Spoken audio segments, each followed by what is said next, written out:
वर्षांना वंदन आणि सर्व उपासक व सर्व उपासिका महिला सर्वांना माझं सविनय जय भीम. जय भीम.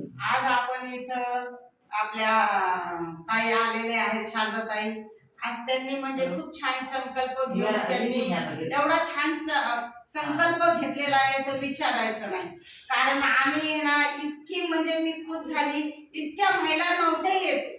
खरं म्हणजे मला 5 मिनिटात सगळ्यांच्या घरोघरी जाऊन मी सर्वांना बोलून आणले, खूप महान आणि बोलून काम केलेले आहे. की आपण खरं कोणी नसतं बसलं, पण आज शारदाताईचं प्रवचन म्हणजे खूप छान माहिती दिली. नाही, महिलांचं लक्ष एकदम शारदाताईकडे लागलं होतं. आणि माझं पण म्हणजे एवढी मनस्थिती नव्हती की मी एवढा वेळ बसल, पण एवढं छान सांगतात ना त्या की मला असं वाटलंच नाही की मला उशीर झाला की मला वेळ झाला आणि मला बाहेर जायचंय.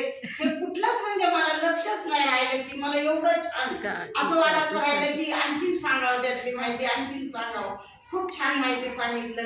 आज सांगितलंच माझी मैत्रीण कांदेताई. असं आम्ही दोघी जी आहेत ना, खरं म्हणजे बाहेर पडलो तर ह्या विहारापासून आम्ही बाहेर पडलेलो. बरोबर. नाही तर आम्हाला कसं आमची अशी स्थिती होती की आम्हाला ना आमचे मिस्टर बाहेर सुद्धा म्हणजे मालक बाहेर सुद्धा निघू देत नव्हते किंवा उकरात आम्ही बसत नव्हतो. तर आमची अशी स्थिती होती त्यावेळेस. त्यावेळेस आम्ही ह्या धम्मात आलो, या विहारात आलो, जेव्हापासून तथागतांचं ज्ञान आम्हाला भेटत राहिलं ना, आमचे मालक आता मी 12-12 वाजेस्तवर फिरते आणि माझे मालक सुद्धा फिरायचे.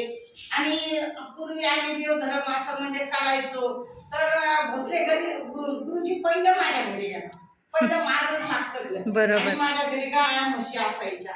मग भोसले गुरुजी आले ना तर माझ्या हिची मुलगी माझी मुलगी खूप लहान होत्या. आणि मग लहान असल्यामुळं मग मी काय करायचे, हे यायचे म्हणून मी सगळे टिपवाय खाली लपून बाई वगैरे सगळे टिपवाय सगळं मी टिपवाय खाली लपून ठेवायचे. तर मग हिची मुलगी माझी मुलगी एक तिकडून बसायची, एक इकडून बसायची. आणि काय करायचे माहिती का, ओ भोसले गुरुजी जायचे, मग ह्याच्या खाली लपून ठेवायचे. बघा, मुली सांगायच्या कधी चिडले नाही, रागवले नाही, कधीच नाही ते रागवणार. कधी म्हणले नाही की नाही ठेवलंय काही काढा, म्हणजे कधीच रागवले नाही. कसे करायचे, ठीक आहे ठेवलेला लपून मी पाया पडतो, पाय पडायचे असे आणि म्हणायचे ताई चालत राहा. मग अशी त्यांची शिकवण होती. बरोबर. आले की माझ्या घरी पहिलं येणार, आले की चहा पाणी माझ्या घरी, मस्त गायचं दूध दही ताक काय अरे वा छान खाऊ घालायची.